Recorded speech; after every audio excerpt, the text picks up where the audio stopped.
탈레반이 재집권한 아프가니스탄에서 탈출 행렬이 끊이지 않고 있습니다. 국제사회의 난민 수용에도 한계가 있어 대량 난민 사태가 일어날 수 있다는 우려도 나옵니다. 매사추세츠, 뉴햄프셔 등 6개 주가 포함된 뉴잉글랜드 지역에 허리케인 비상이 걸렸습니다. 오는 22일쯤 상륙해 최대 8인치의 폭우가 내릴 것으로 예보됐습니다. 캘리포니아주에서 잇따르고 있는 대형 산불로 인해 일부 국립공원이 폐쇄됩니다. 오는 22일부터 네바다주에서 오리건주 국경 인근 지역까지 9개 국립공원이 문을 닫습니다. 한국 정부가 다음 달부터 사전 전자여행 허가제를 시행합니다. 이에 따라 무비자로 입국하는 외국인들은 출국 전 한국 정부로부터 여행 승인을 받아야 항공권 발급이 가능합니다. 여러분 안녕하십니까? 8월 20일 첫 소식입니다. 아프가니스탄에서 탈레반이 재집권한 이후 주민들의 탈출 행렬이 끊이지 않고 있습니다. 국제사회는 떠나려는 난민들을 돕겠다고 약속했지만 카타르 등 일부 지역에서는 수용 인원이 한계에 도달하면서 카불 공항을 떠나는 미국 항공기 운항이 한때 중단되기도 했습니다. 김재은 기자의 보도입니다. 아프가니스탄 카불 국제공항에선 난민들의 탈출 시도가 수일째 이어지고 있습니다. 여전히 발이 묶여 있는 미국인과 미군에 협력한 아프가니는 수만 명. 미처 탈출하지 못한 사람들은 철조망 너머 아기를 넘기는 등 절박한 상황까지 전개되고 있습니다. To President Biden to please save me and my family and the Afghan interpreters who work for your country. You're leaving us here to die. I'm begging America, please help us. 이런 가운데 난민들을 수용하겠다고 선언한 국가들은 수용 인원과 대상을 놓고 고심하고 있습니다. 아프간에서 카타르로 넘어간 난민들은 수용 한도에 도달해 대피 작업이 한때 8시간 가까이 중단됐습니다. 아프간과 지리적으로 가장 가까운 터키와 이란 등은 난민 수용을 꺼리고 있어 대량 난민 사태가 우려되고 있습니다. 미국은 제3개국에 난민을 먼저 수용하기 위해 각국 정부와 조율 중이며 우선 특별 이민비자 신청자들의 정착을 도울 계획입니다. A large portion of these individuals will come to the United States, and we've got 3 military bases now set to receive them: Fort Lee, Fort McCoy, and Fort Bliss. And the capacity at those 3 bases, we want to get up to 22,000 capacity. 아프간 내 실향민은 350만 명에 이르는 것으로 추산됩니다. 하지만 미 정부가 지난 14일 대피를 시작한 후 탈출한 사람은 불과 18,000명에 달합니다. 조 바이든 대통령은 오늘 기자회견을 통해 이는 역사상 가장 어려운 공수작전 중 하나라며 최종 결과가 어떨지는 약속할 수 없지만 필요한 모든 자원을 동원할 방침이라고 밝혔습니다. MBC 뉴스 김재은입니다. 아프가니스탄의 카불 공항에서는 아기만이라도 살려달라며 철조망 너머 군인들에게 아이를 넘기는 부모들의 절박한 손길이 이어지고 있습니다. 난리통의 비극적인 생이별까지 벌어지고 있는 겁니다. 임소정 기자입니다. 철조망이 둘러진 카불 공항. 담벼락 아래 몰려있는 군중 속에서 한 사람이 손을 높이 뻗어 아기를 내밉니다. 한 손으로 벽을 잡고 서 있던 미군이 남은 한 손으로 아슬아슬하게 아기를 받아올립니다.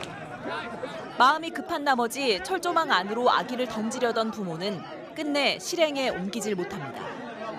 한 영국군 장교는 절박한 엄마들이 아기라도 구해달라며 우리에게 아기를 던졌는데 몇몇 아기는 철조망에 떨어졌다며 모든 부대원이 눈물을 흘렸다고 전했습니다. 총기를 들고 공항 입구를 지키고 선 탈레반들. 한 손엔 아이를, 다른 손엔 외국 정부의 입국 허가증을 들고 줄을 선 여인들은 겁에 잔뜩 질렸습니다. 최근 탈레반에 합류한 남편에게 구타를 당했다는 이 여성은 아프간만 아니라면 어디로든 떠날 수 있다고 말합니다. My husband is a terrorist Talib. America, Canada, France. So you and your daughter, you'll go anywhere, any country. Any country. 수천 명의 인파가 공항으로 몰리면서 대혼란이 빚어지자 군인들이 경고 사격을 하고 최루탄을 쏴 해산을 시도하기도 했습니다. 공항으로 간 들어가는 길목을 막은 탈레반은 사람들에게 총과 채찍을 휘둘렀습니다. 아프간에는 아직도 미국인만 최소 10,000여 명, 미국에 협력한 현지인 80,000여 명이 남아있지만 공항에 접근이 쉽지 않은 상황입니다. MBC 뉴스 임소정입니다. 매사추세츠와 뉴햄프셔, 코네티컷 등 6개 주가 포함된 동부 뉴 잉글랜드 지역이 허리케인 헨리의 직접 영향권에 접어들었습니다. 국립 허리케인 센터는 열대성 폭풍 헨리가 내일까지 허리케인으로 세력을 키워 오는 22일 뉴욕이나 로드아일랜드, 매사추세츠 주 중에 상륙할 것으로 예측했습니다. 허리케인이 뉴 잉글랜드 지역에 직접 상륙하는 것은 지난 1991년 허리케인 밥 이후 30년 만에 처음입니다. 롱아일랜드와 뉴 잉글랜드 남부 지역엔 2인치에서 5인치의 강우량이 예상되며 허리케인의 이동 경로에 있는 지역에는 최대 8인치의 폭우가 내릴 것으로 예보됐습니다. 매사추세츠주의 경우 허리케인의 상륙에 앞서 피해 발생 시 인명 구조와 복구를 위해 주 방위군을 1,000여 명 소집했습니다. 잇따르고 있는 대형 산불로 인해 캘리포니아 주 내에 9개 국립공원이 폐쇄됩니다. 연방산림서비스국은 산불로 인해 오는 22일부터 네바다주 국경 근처부터 오리건주 국경 인근까지 총 100만 에이커 면적에 달하는 9개의 국립공원을 폐쇄한다고 밝혔습니다. 앞서 당국은 시에라 네바다 산맥 북부에서 발생한 칼도 산불로 인해 엘도라도 국립공원을 전면 폐쇄했습니다. 칼도 산불은 발생 이틀 만에 10배 규모로 확산해 현재까지 7만 3천 에이커를 전소시켰으며 진화율은 0%에 머물고 있습니다. 이외에도 건물 104채가 불에 탄 가운데 7천여 채의 건물도 위협받고 있으며 주민 2만 5천여 명이 대피한 상태입니다. 다음 달부터 한국 방문을 계획하고 있는 한인 시민권자 등 무비자 외국인들은 사전에 전자여행 허가를 받아야 합니다. 허가를 받지 않을 경우 항공권 발권 자체가 불가능한 만큼 주의가 요구됩니다. 여준호 기자의 보도입니다. 한국의 사전 전자여행 허가제도 KETA. 한국을 방문하는 무비자의 외국인들이 출발하기 전 온라인을 통해 미리 여행 허가를 받는 제도로 다음 달 1일부터 본격 시행될 예정입니다. 불법 체류자의 입국을 차단하기 위해 도입한 정책으로 미국의 비자 면제 프로그램 이스타와 유사합니다. 이스타나만 없으면 못 들어오잖아요. 이스타하고 똑같은 겁니다. 이미 한국에 도착한 다음에 그때서 이 입국을 시킬지 말지를 고민하는 것보다는 출발지에서 미리 걸러내자. 위험 요소가 있다든지 이런 경우에 전자여행 허가제는 비행기 탑승 시간 기준 최소 24시간 전에 신청해야 하며 별다른 문제가 없을 경우 신청 후 몇 시간 이내에 승인을 받을 수 있습니다.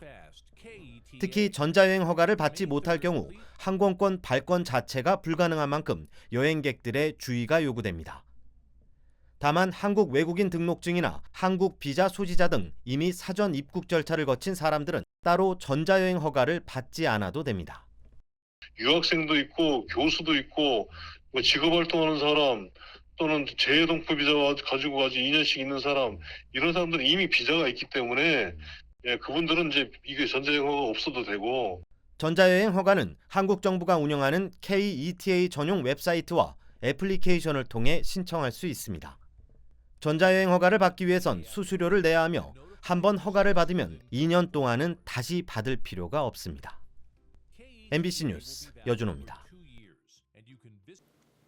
한국 방역 당국이 9월부터 적용될 해외 입국자 격리 면제 제외 국가를 기존 26개국에서 36개국으로 확대했습니다. 중앙방역대책본부는 변이 바이러스가 유행하는 국가들의 격리 면제 제외 국가 목록을 발표하고 오는 9월부터 주요 변이인 베타, 감마, 델타형 유행 국가에서 입국하는 방문객들은 백신 접종을 완료했다 하더라도 격리 면제 적용에서 제외한다고 밝혔습니다.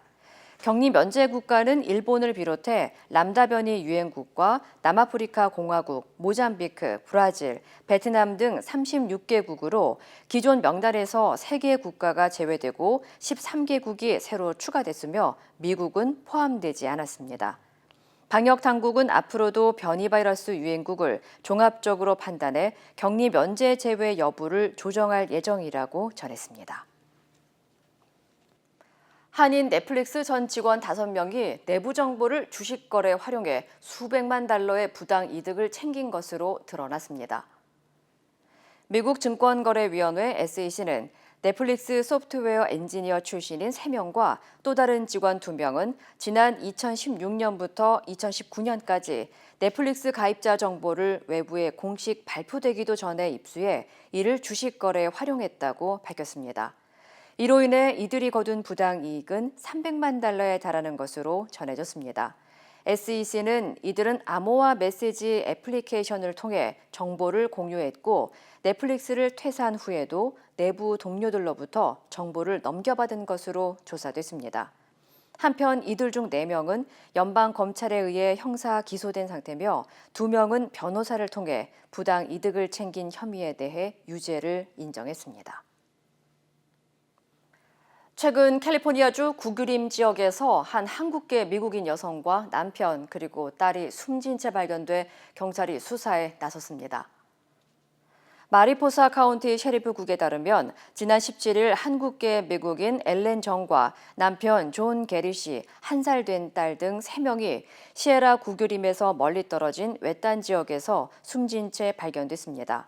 당국은 가족 모두 외상은 없었고 유서도 발견되지 않았다고 전했습니다. 정확한 사인은 아직 밝혀지지 않았지만 당국은 유독성 조류에 의한 사망 가능성도 배제하지 않고 있습니다. 한편 시신을 마리포사 카운티 검시소로 보낸 상태며 부검 결과가 나오려면 최대 6주가 걸릴 것으로 전망됐습니다. LA 카운티 내 코로나19 사망자가 2만 5천 명을 넘어섰습니다. LA 카운티 보건국에 따르면 어제 카운티에서 코로나19 관련 사망자는 35명이 추가로 발생해 누적 사망자는 2만 5천 2명으로 늘었습니다. 이에 대해 바바라 페러 보건국장은 조만간 코로나19가 심장병에 이어 카운티의 사망 원인 중 상위권에 오를 것으로 전망했습니다. 그러면서 비즈니스와 학교들이 매주 코로나19 검사를 실시하기로 함에 따라 앞으로 하루 평균 신규 확진자 수도 치솟을 것으로 내다봤습니다. LA 공립학교에서 태권도 교육 프로그램이 실시됩니다. LA 한국문화원은 LA 통합교육부 소속 비욘드 더 벨과 함께 오는 23일부터 10월 29일까지 10주 동안 LA 지역 공립학교를 대상으로 태권도 교육 프로그램을 실시한다고 밝혔습니다. 태권도 해외 활성화의 일환으로 실시되는 이번 프로그램은 LA 지역 16개 학교에서 1,800여 명이 참여할 예정이며 태권도 기본 품새와 규율, 예절 교육을 통해 학생들의 체력 증진과 정신 수련을 위한 시간이 마련됩니다. 이와 관련해 LA 한국문화원은 태권도 교육 프로그램을 실시하고 있는 공립학교에 지도교사와 태권도복을 지원할 예정입니다.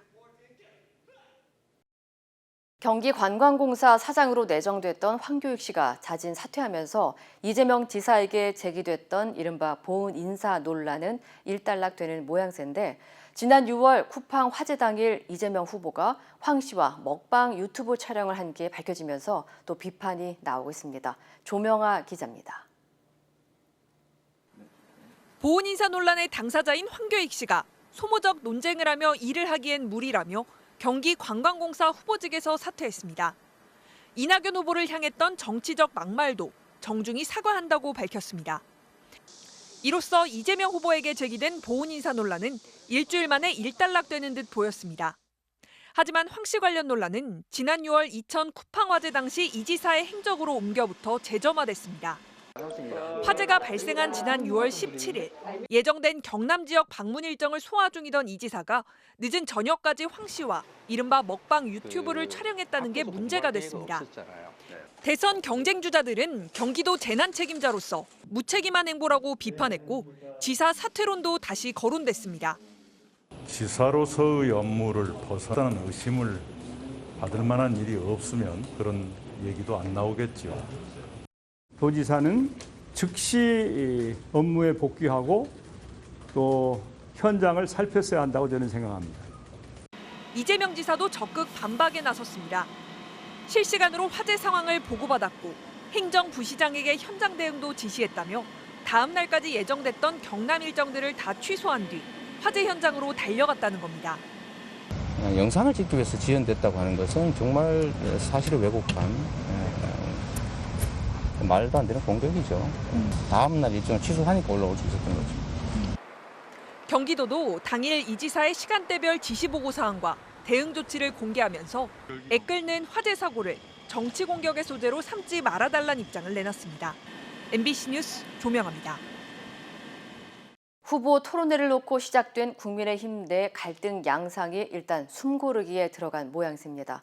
서병수 경선준비위원장이 사퇴하고 윤석열 전 검찰총장은 오는 25일 후보 발표회에 참석하기로 했는데요. 하지만 갈등이 완전히 해소되기는 쉽지 않아 보입니다. 신수아 기자입니다. 윤석열 후보가 오는 25일 대선 후보 비전 발표회에 결국 참석하기로 했습니다. 이번 발표회가 전례도 없고 원칙에도 부합하지 않는다면서도 당의 화합을 원하는 국민들의 목소리를 받든 것이라고 강조했습니다. 향후 선관위의 모든 결정은 원칙과 상식에 기반해야 한다는 단서도 달았습니다. 토론회와 경선 룰 등을 놓고 공정성 논란에 휘말렸던 서병수 경선준비위원장은 결국 사퇴했습니다.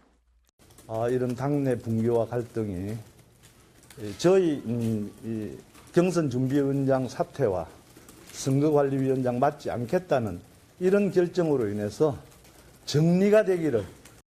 이제 한 곱이 넘긴 셈이지만 후보 간 갈등이 봉합되기까진 산 넘어 산입니다. 벌써부터 중립성 시비가 붙고 있는 선관위원장 인선도 있고 후보별로 입장이 확연히 갈리고 있는 역선택 방지 조항을 두고도 설전은 계속되고 있습니다. 이런 가운데 윤석열 후보의 자맹도 논란이 되고 있습니다. 휴가 복귀 뒤 11일 동안 공개 일정이 4일에 그치는 대선 주자로선 매우 이례적인 행보 때문입니다. 윤 후보 측은 정책과 비전 발표회 등 준비할 게 많아서라고 설명했지만 경쟁 주자는 다시 전원 정치, 사진 정치로 되돌아간 거냐며 공세를 펴고 있습니다. 홍준표 후보는 광주를 찾아 호남 민심을 공략했습니다.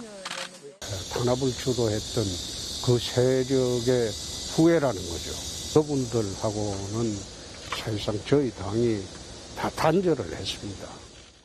최재형 후보는 파업 중 대체근로 허용과 자율임금 자율근무 제도 등을 노동공약으로 내놨습니다. 김동연 전 경제부총리는 자신의 고향인 충북 음성에서 대선 출마를 선언하며 기존 정치 세력과는 손잡지 않겠다고 밝혔습니다. MBC 뉴스 신수아입니다. 한국은 NH농협은행에 이어서 우리은행과 SC, 제일은행이 줄줄이 대출을 중단하거나 줄이기로 했습니다. 대출 규모가 너무 가파르게 늘어나고 있기 때문입니다. 가계부채는 1,600조 원을 넘어섰는데 이러다 큰 위기가 올 수도 있다는 경고도 나옵니다. 서유정 기자입니다. NH농협은행이 부동산 담보대출을 전면 중단하기로 했습니다. 다음 주 화요일부터 11월 말까지 석 달 동안입니다. 기존 대출을 더 늘리는 것도 재약정하는 것도 안 됩니다. 전세보증금 대출도 중단됩니다. 이유는 가계대출이 너무 많아졌기 때문입니다. 농협은행의 가계대출은 지난해보다 8조 9천억 원 늘어났습니다. 7.1%나 늘어나 금융당국이 권고한 연간 상한선 6%를 벌써 초과했습니다. 상한선을 맞추려면 중단할 수밖에 없는 겁니다. 저희가 가계대출 중단 속도가 가파르고 해서 이런 부분들을 좀 관리하는 차원이고.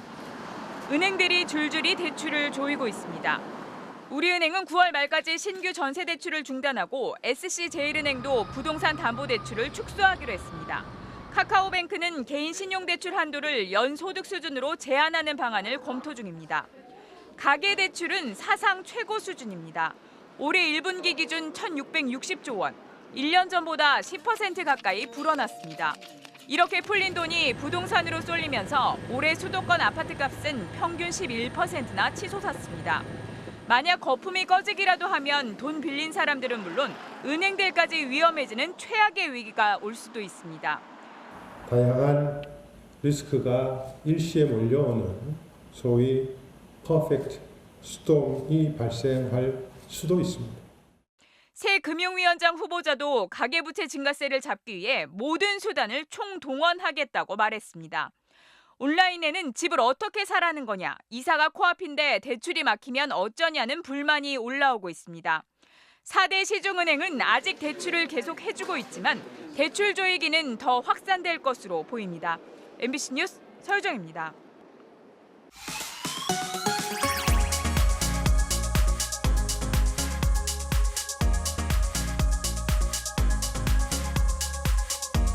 화제의 경제 뉴스를 빠르게 전달해드리는 신선한 경제 시간입니다. 다중채무자는 금융회사 3곳 이상에서 돈을 빌린 사람을 말하는데요. 저축은행의 다중채무자 대출 잔액 비중이 특히나 높은 것으로 나타났습니다. 한국은행의 다중채무 통계 자료에 따르면 올해 1분기 저축은행 전체 대출에서 다중채무자 대출이 차지하는 비중은 73%로 카드사 등 여신 전문 금융회사나 보험사, 상호금융사와 비교해 매우 높은 수준이었다고 합니다. 최근 4년 동안 꾸준히 오르면서 금융권 평균의 2배를 넘었다는데요. 시중은행에 대한 대출 규제가 강화되자 규제가 덜한 제2금융권으로 다중채무자들이 몰린 것으로 보입니다. 문제는 대출을 여러 곳에서 받은 다중채무자는 빚을 갚지 못할 가능성이 크다는 점인데요. 지난해 말 기준으로 다중채무자 부도율은 약 15%로 7% 수준인 일반 채무자보다 2배 이상 높았습니다. 이에 금융당국은 저축은행을 위주로 제2금융권의 가계대출 증가세를 억제할 방침이라고 합니다. 보험료를 2달 이상 밀리면 보험의 계약 효력이 상실되는데요. 이렇게 효력을 잃은 보험 계약을 되살리는 방법이 있다고 합니다. 생명보험협회에 따르면 24개 생명보험사에서 올 들어 지난 5월까지 보험료를 2달 이상 내지 않아 계약 효력이 상실된 효력 상실 계약 규모가 94조 원을 넘었다는데요. 코로나19로 인한 경제적 어려움으로 보험료를 내지 못하는 사람이 많은 것으로 보입니다. 그렇다면 효력이 상실된 보험 계약을 되살리는 방법은 없을까요? 이때에는 보험계약 부활 제도를 활용하면 되는데요. 실효일 기준으로 3년 이내에 미납 보험료와 연체 이자를 보험사에 내고 부활을 신청하면 심사를 거쳐 계약 부활이 가능합니다. 가입 당시 보험계약 약관에서 정한 보장이 그대로 적용되기 때문에 보험에 새로 가입하는 것보다 유리할 수 있다고 합니다. 다만 해지 환급금을 받지 않은 경우에만 신청이 가능하고요. 부활도 신규 계약으로 간주되는 만큼 면책 기간이 적용되고 계약 전 고지 의무를 반드시 지켜야 합니다. 여름철 무더위가 갈수록 심해진다고 느끼는 분들 많으실 텐데요. 실제로 몸이 느끼는 체감 온도가 기온보다 더 빨리 오른 것으로 나타났습니다. 에이펙 기후센터와 부산대학교 공동연구팀의 한반도 여름철 더위 체감 온도의 변동성과 이와 연관된 대기순환 패턴 연구에 따르면 최근 30년간 상승한 기온보다 체감온도 상승 경향이 더욱 뚜렷한 것으로 나타났다고 합니다. 기온보다 체감온도가 더 빠르게 오른 건데요.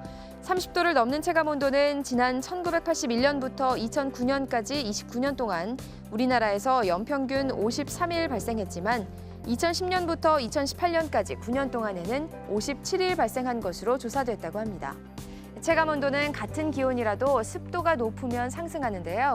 북서태평양 아열대 고기압의 위치 변화로 덥고 습한 공기가 한반도 남쪽으로 유입되면서 체감온도 상승에 영향을 준 것으로 보인다고 합니다.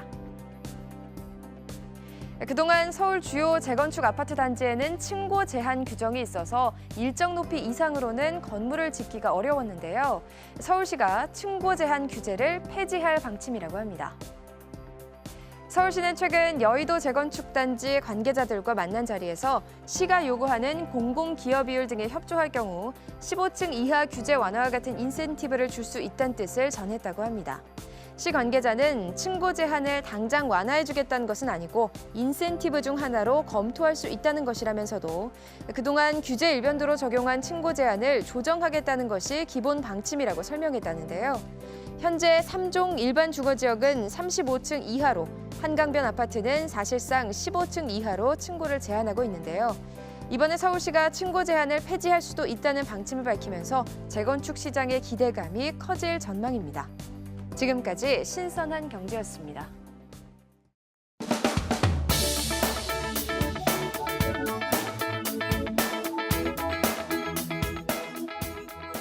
재밌고 유용한 경제 정보를 전해드리는 재택 플러스 시간입니다. 30여 년간 서민의 발로 사랑을 받아온 자동차죠. 화물차 다마스의 출시 당시 모습입니다. 이 소상공인들의 든든한 살림꾼 역할을 했던 다마스. 그런데 결국 단종됐다는 안타까운 소식입니다.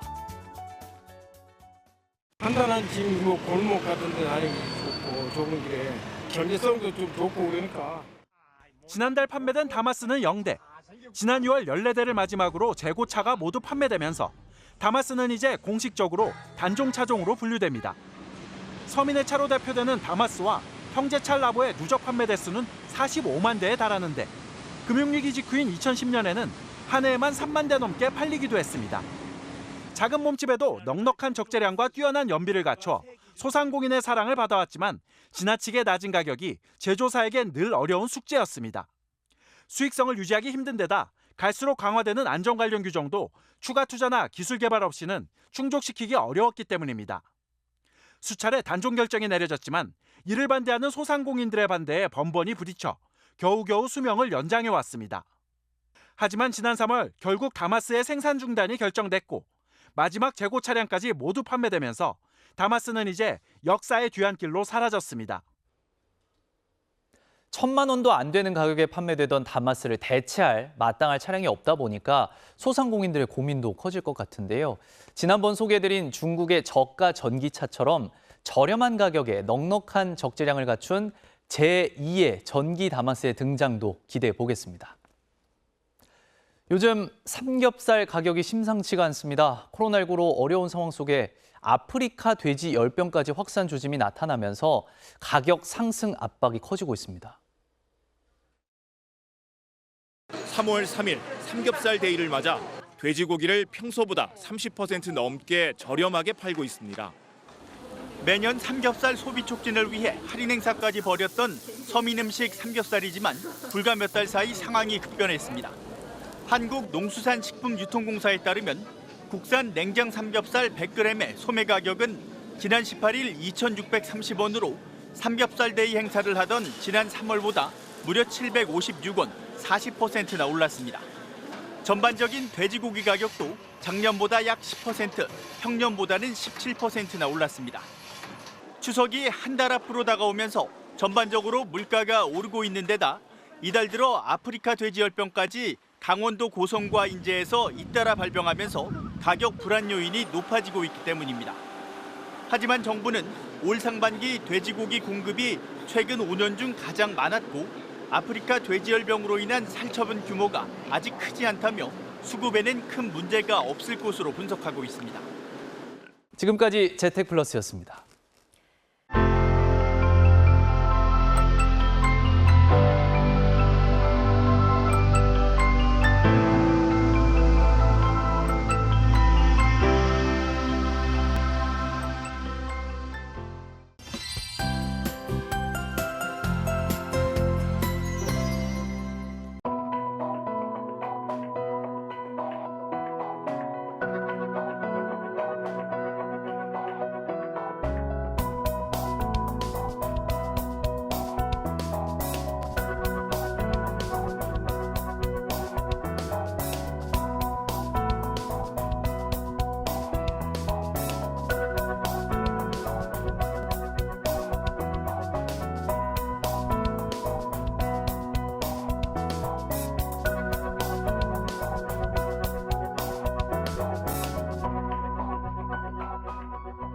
이상으로 8월 20일 금요일 뉴스를 마칩니다. 시청해주신 여러분 고맙습니다.